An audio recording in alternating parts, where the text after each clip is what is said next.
So, good evening, guys. So, tapos na naman isang araw and then eto look. Sorry naman kasi hindi pa ako naliligo. Hindi pa ako naliligo, maliligo pa lang ako. Tapos, so nasa tindahan pa ako, nag-aayos pa ako ng mga bagay-bagay para bukas. Alam ko yung mga bibilhin ko. And then, sorry man. Busog ako. So, para alam ko yung mga bagay na bibilhin ko para bukas, para hindi ako nanghuhula. And then, mga ubos, halos nabawasan ng mga stocks natin. So, mag-aana tayo ng mga stocks, yung mga pwede natin bilhin bukas. Ayan. May pimples ako sa ilong ngayon. Alam niyo ba guys, bihirang-bihira ako magka-pimple sa ilong. Oh my God. Ayan pa. Ayan. Ang haggard ko. Ganun talaga. Ganun talaga ang buhay. Kailangan Hindi ko kasi na masyado naalagaan. Pero saan? Okay naman tayo kasi saan man tayo dalhin. Okay lang. So, nakakapag-adjust naman tayo sa mga bagay-bagay. Parang yun ata yung natutunan ko sa buhay. Na kailangan marunong ka mag-adjust sa mga bagay-bagay. Kasi kung mag-iinarte ka sa mga bagay-bagay, walang mangyari sa buhay mo. Kaya ayun, laway ko. So yun, kaya natutunan ko talaga na nasa bawat nasa bawat sitwasyon ng buhay mo, ano man yung pagdaanan mo sa buhay, kailangan marunong kang mag-adjust, kailangan kaya mong i-adjust yung sarili mo. Hindi naman ibig sabihin nun magiging ganyan ka na, gano'n ka na. Ako kasi gano'n ang iniisip ko dati. What if gano'n na iba na yung environment na ginagalawan ko, iba na yung mundo na ginagalawan ko. Paano na yung ayoko maging ganito, ayoko maging ganyan, ayoko maging ganyan.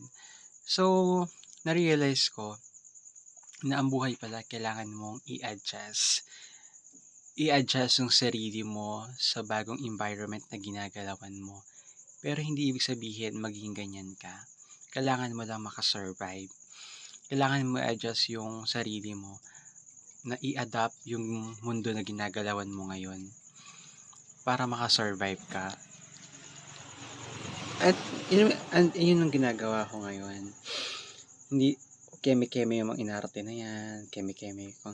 Naisip ko nga dati kung anong arte ko dati. Parang, wala na ngayon. So, kung anong gastos ko dati, naisip ko dati na napakaluho ko dati, na maluho ako dati. Gusto ko mga, alam mo yun, kapag mamimili ako, hindi ako tumitingin sa presyo, go lang. Basta kaya mong bibilhin ko. Ganun ako dati. Pero ngayon, parang yung 300 pesos, yung 1,000 pesos, parang sobrang laki na niya para sa akin. Parang ang big deal na sa akin ng mga ganong halaga. Samantalang dati, 3,000, 5,000, 6,000, 8,000, 10,000, 15,000. Maliit lang na bagay sa akin yan. Baliwala lang sa akin yan kasi para sa akin kasi kikitain ko ulit yan. Pero ngayon na nasa business na ako, parang sobrang hirap pala kitain ng ganong pera.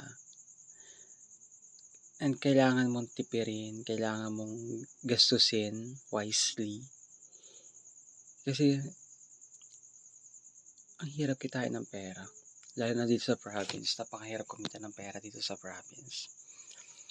Pero syempre, kung tulad ko naman ang ina-after na future, syempre dito na nga lang sa province guys, alam nyo ba, diba dati pa nung kakatanim ko ng mais, kailangan mo ng manpower, magbabayad ka ng mga tao para magtanim. Dito, machinery na gumagana. Machinery na gumagana. So, naisip ko kasi, paano kung dumating yung araw na syempre nasa internet era na tayo.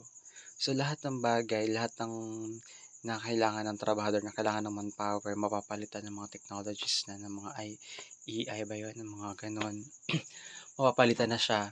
So, paano na lang tayo?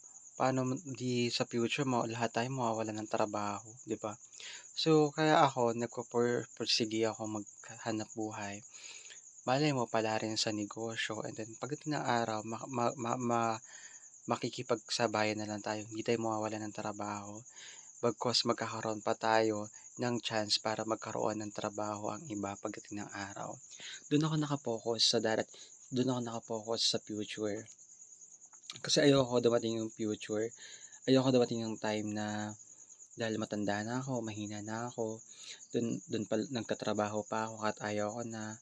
Eh, ngayon 30's nga ako na na na nakikita ko sa sarili ko kasi the more na tumatanda ako, the more na umiiksi yung pasensya ko, mainitin ang ulo ko sa mga bagay-bagay.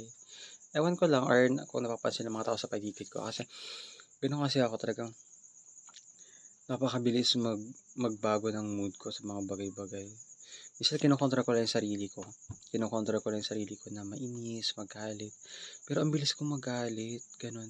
Siguro part siya ng pagtanda. Oh my God, siyempre 31 na ako. Tanggapin man natin yung totoo na tumatanda na tayo and then cycle yan ng buhay. May mga bagong darating, lilipas yung panahon natin, may palipas na, may palilipas, yung panahon natin, palipas na. So, kailangan maging practical tayo sa mundo na ating sa buhay na ating pipiliin. And ako, iniisip ko yung future kasi tamad ako mag-aral. Nakailang na ako. Pero hindi ko naman sinasara yung pag-aaral. Kasi ang college naman, wala namang edad yan eh. Lahat naman ng gusto pa rin yan. Pero kasi ngayon, ang gusto ko kasi matuto sa business.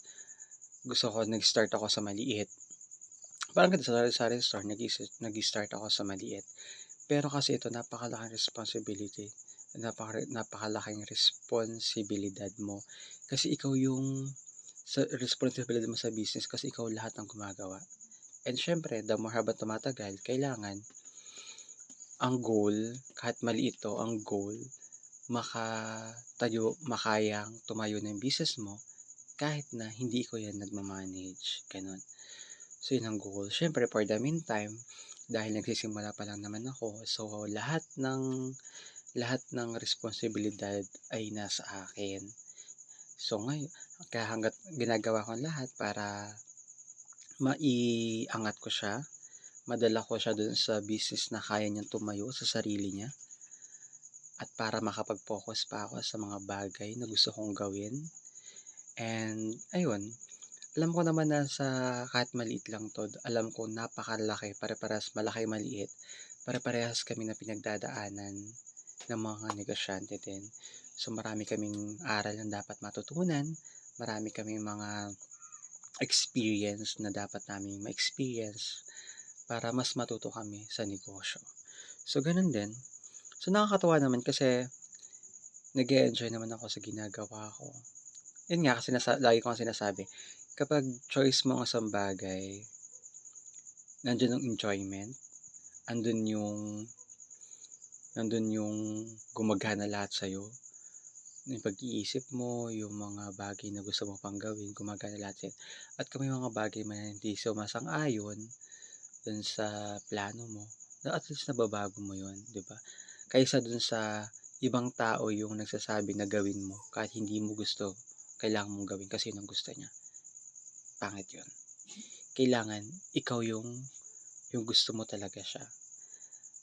Kasi ikaw yung magpapatakbo niyan eh. Kung weak ka, wala, babagsak ang negosyo mo. So yun lang, nakakapagod ang maghapon, pero masaya naman. Lalo na okay naman. Okay naman takbo ng negosyo, umiikot naman. And nakakapagod lang pero masaya. Masaya kaysa magtrabaho. Masaya kaysa magtrabaho ka sa Manila na hindi naman ikaw yung boss. Empleyado ka tapos kahit anong bigay mo yung best mo, fix pa rin ang income mo. Kahit magsikap ka, ibigay mo na lahat ng energy mo, lahat ng mo, fix pa rin ang income mo. It means bayad pa rin ang oras mo, 'di ba? Hindi pa rin ikaw yung magiging may-ari niyan. Pagtanda mo at mahina ka na at hindi mo na kaya magtrabaho, tatanggalin ka nila. Kasi nga, di ka na nila kailangan. Ganun yun, ganun ang work. And ayoko ng ganun. Gusto ko pagdating ng araw, may negosyo ako, kahit matanda ako, kailangan ako ng negosyo ko, at kaya ko siya at pwede ko pa siyang ipamana sa next generation, 'di ba? And syempre, kapag may negosyo ka, may pera ka. Pagdating ng araw, kahit matanda ka na, inaalagaan ka pa rin kasi may pera ka. Pinapahalagahan ka pa rin kasi may pera ka.